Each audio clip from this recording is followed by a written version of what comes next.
That night, in the quiet apartment they had spent months preparing for their wedding, Evan heard Madison say a sentence that sliced straight through his chest. He didn't scream, didn't argue, didn't even move at first. He just stood there, staring at the woman he thought he knew, as she repeated the ultimatum with a calmness that felt almost rehearsed. Either we open the relationship, or we call off the wedding. The air felt heavier. Their future, the plans, the years they dreamed of, all suddenly felt like paper catching fire. Evan forced a smile he didn't feel, telling himself this was just pre-wedding panic, just a phase. So he agreed. He agreed without knowing that this one choice would unravel every illusion he had about their love and pull him into a maze of betrayal, jealousy, and truths he never imagined he'd have to face. Madison hadn't always been this person, or at least that's what Evan had convinced himself. She used to be grounded, balanced, thoughtful, but over the past year something in her had shifted like a slow-moving tide he didn't recognize until it was already crashing over them. It started with her new friend group, a circle of women who branded themselves as champions of empowerment, but seemed more interested in chaos than growth. Alyssa was at the center of it, always preaching liberation and freedom in a voice that made everything sound like a manifesto. Madison absorbed their ideas quickly, repeating phrases like self-ownership and emotional sovereignty, as if reading from a script written by someone else. Evan brushed it off at first, assuming it was a phase, a reaction to pre-wedding anxiety, or just the excitement of new friendships.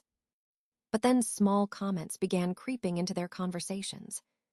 Statements like monogamy is outdated, or no one should invest everything in just one person, became more frequent, tossed casually while she scrolled her phone or got ready for work.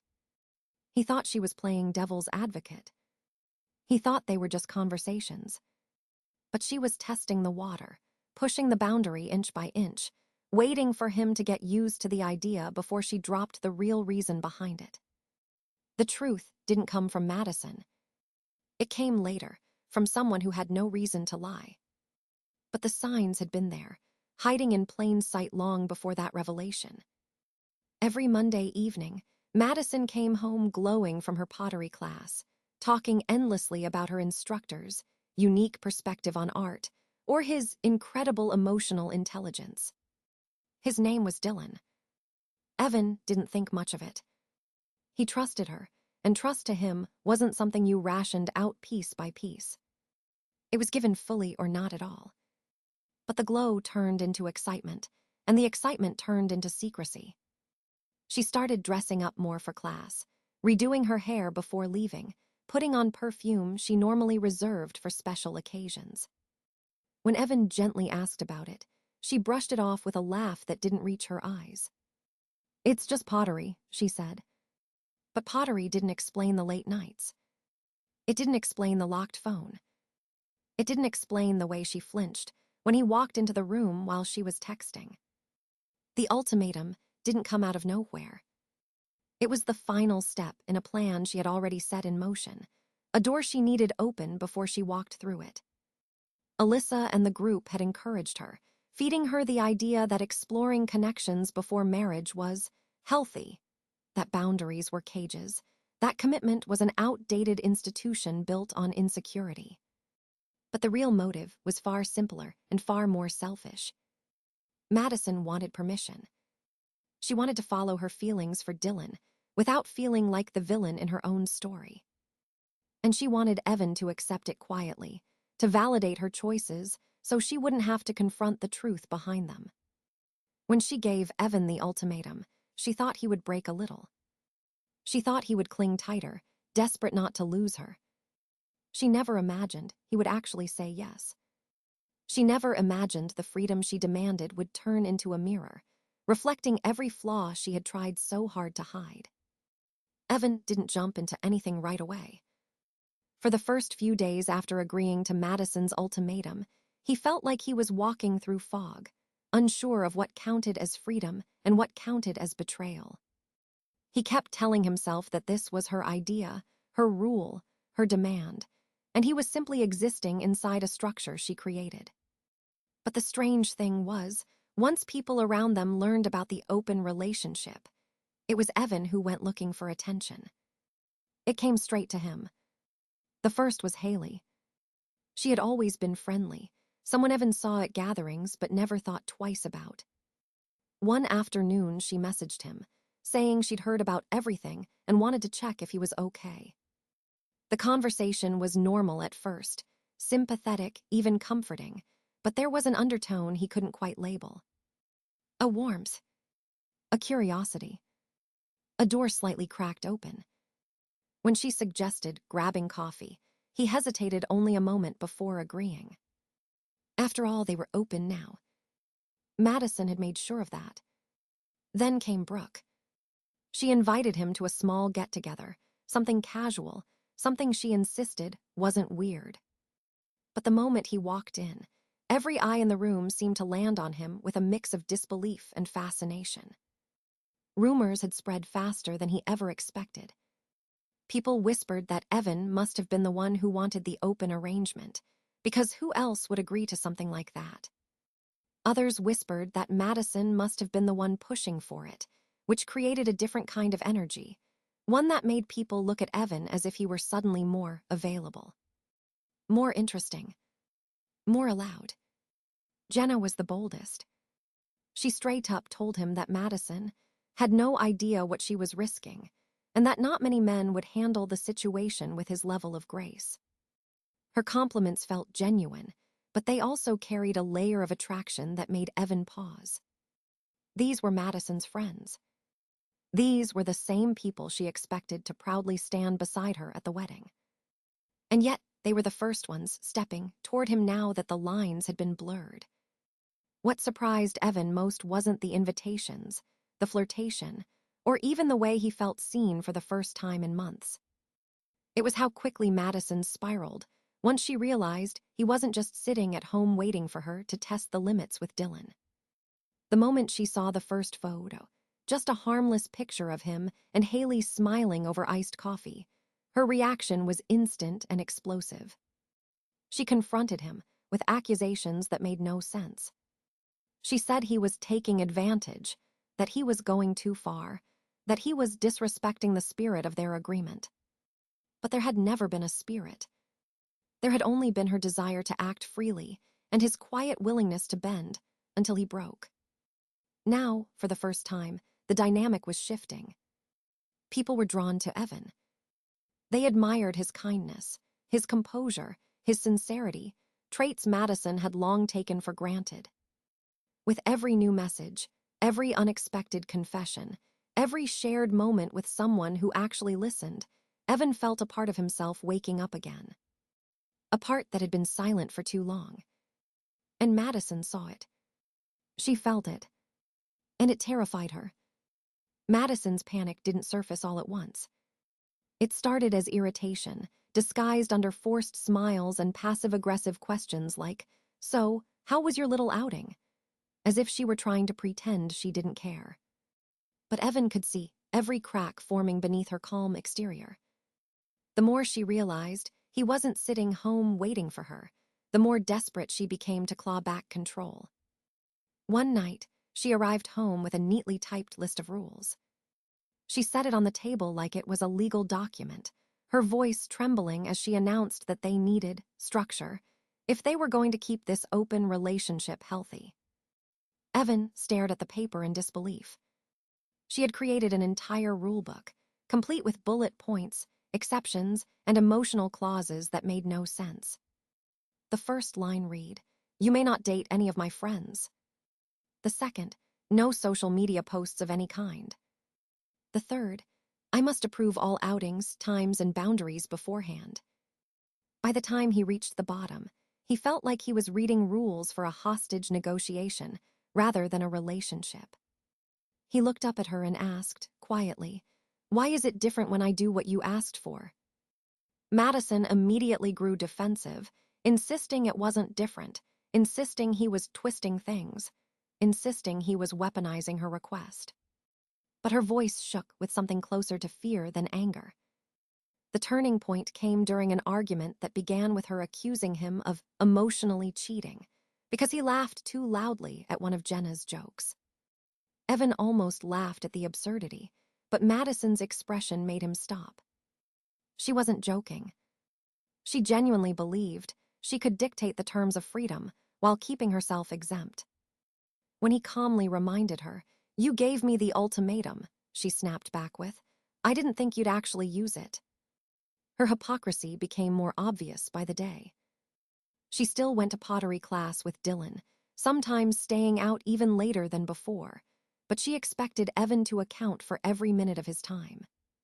She accused him of being insensitive while simultaneously hiding her phone.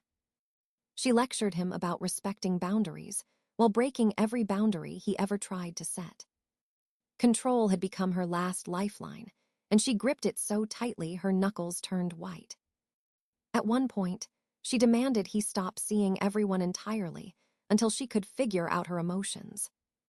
He reminded her calmly that she had never paused her connection with Dylan to consider his feelings. Her only answer was to cry, turn away, and accuse him of lacking compassion. Their home turned into a battlefield of double standards. She patrolled his conversations, questioned his messages, dissected every interaction he had with anyone she knew.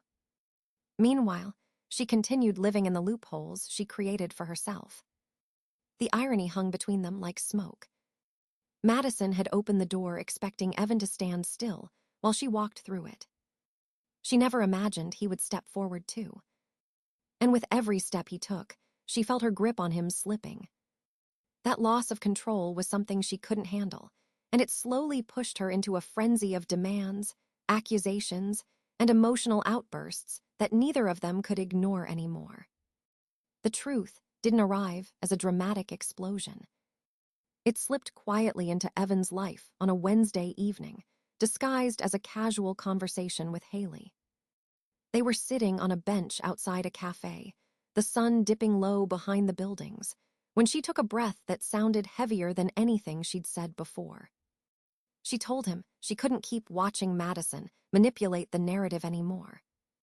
Then she said the words that made Evan's stomach turn. "Madison planned all of this long before she ever talked to you about an open relationship." Evan froze. Haley continued, explaining that Madison had been infatuated with Dylan for months. She talked about him constantly, how emotionally aware he was, how connected to his art he seemed, how refreshing it felt to be around someone who wasn't, in her words, predictable. It was painful hearing that word. Predictable. It was the kind of insult, wrapped in philosophy, that Madison often used when she wanted to justify something selfish. Haley told him that Madison and Alyssa had spent weeks discussing ways Madison could explore her feelings for Dylan without being seen as disloyal.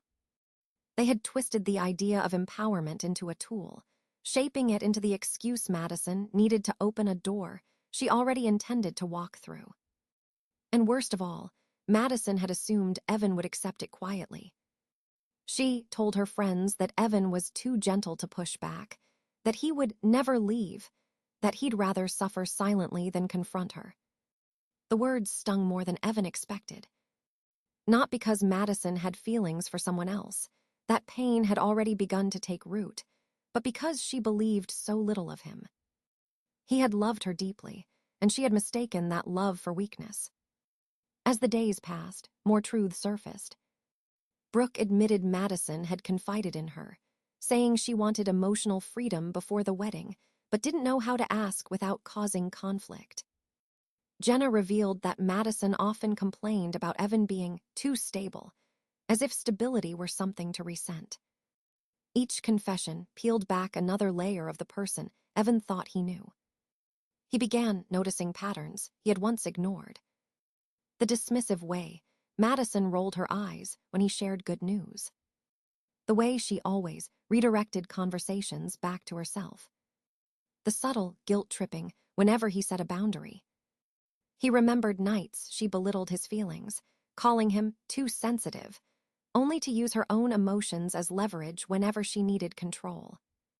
These memories didn't come back all at once. They returned like pieces of a puzzle, he finally realized he had been assembling the wrong way. For the first time, he saw the relationship clearly. He saw how often he had been the one compromising, how many times he had swallowed discomfort just to keep the peace, how much of himself he had muted to match the volume of Madison's needs. He wasn't perfect, but he wasn't the person Madison's version of the story made him out to be. One night, as Madison stormed around the apartment ranting about unfairness and misalignment, Evan looked at her and felt something shift.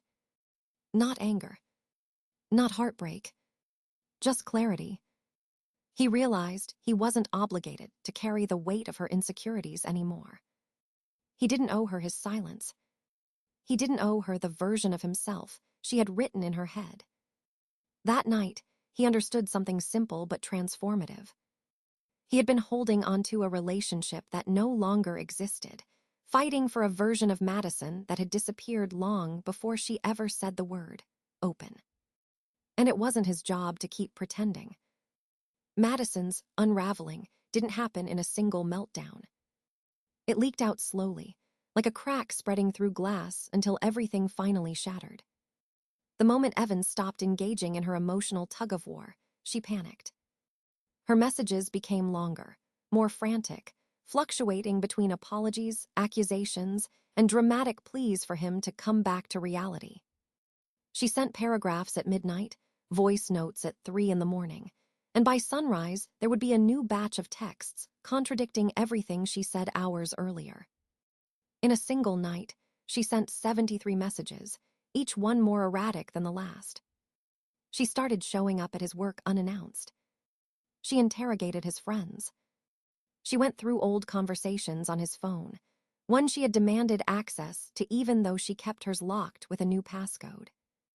Every time he tried to step back, she pushed harder, using every emotional tool she had: guilt, pity, nostalgia, fear. She cried about the wedding plans, about the deposits they had paid, about the dress she had ordered. She claimed he was abandoning her during her growth process, a phrase she repeated like a shield.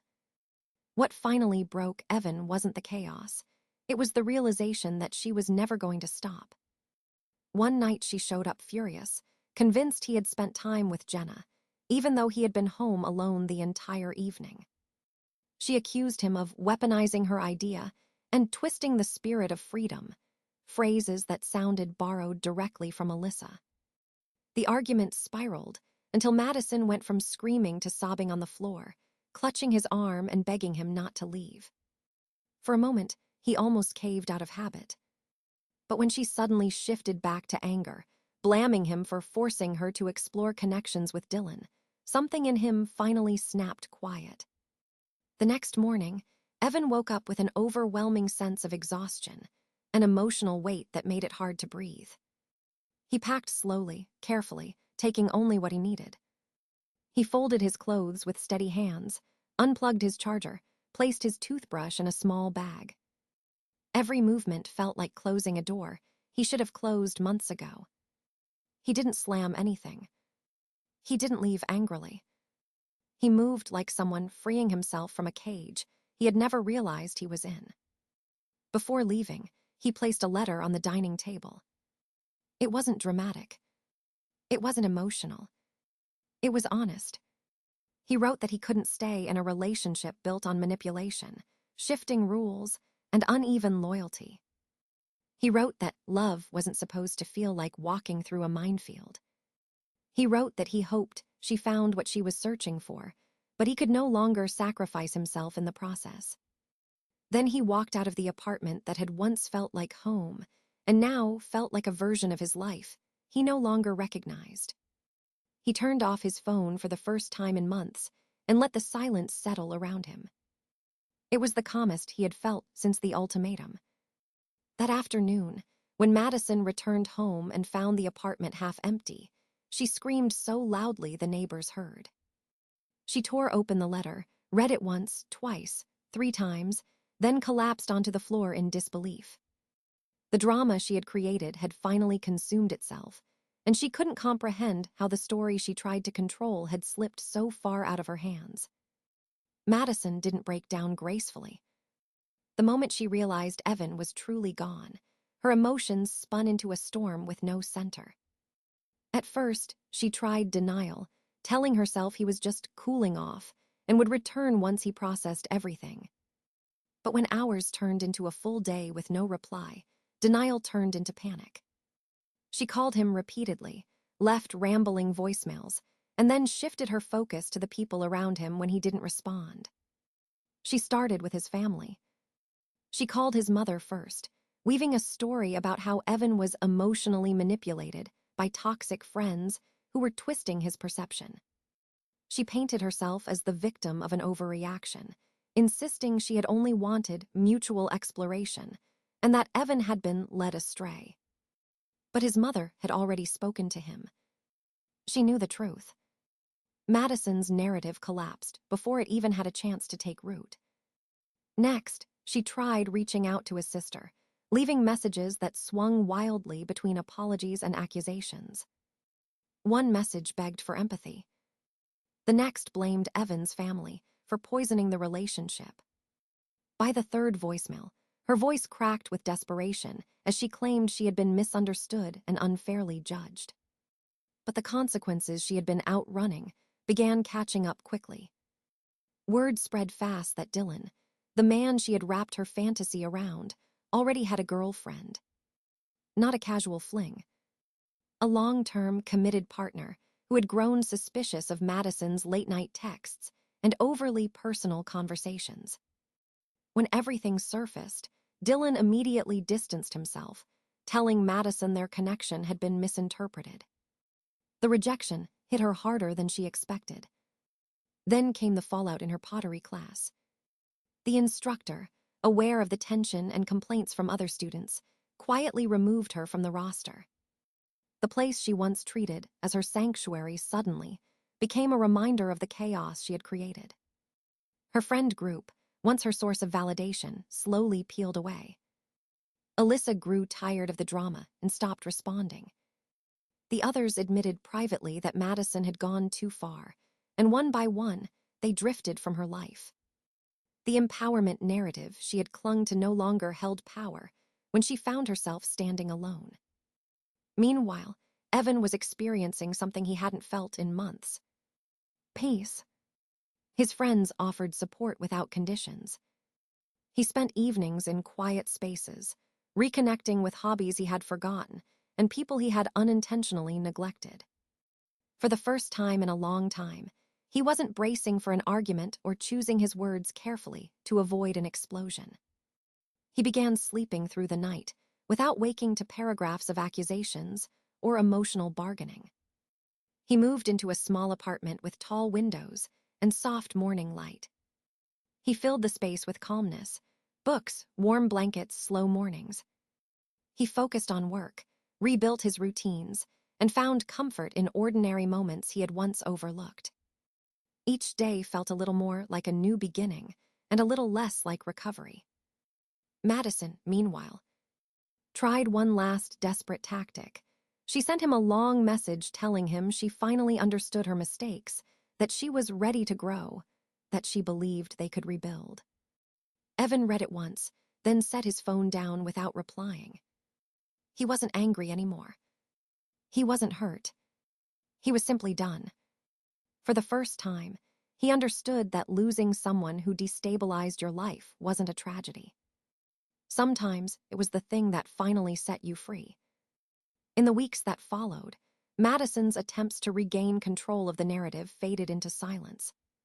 She stopped messaging, not because she found closure, but because every unanswered text reminded her that the power she once held was gone. She tried to rebuild her routines, yet everything she touched felt hollow without an audience to validate her choices. For the first time, she faced the consequences without a shield, and the emptiness was louder than any confrontation. Evan, on the other hand, didn't look back. He settled into a rhythm that felt natural, waking each morning without a weight on his chest.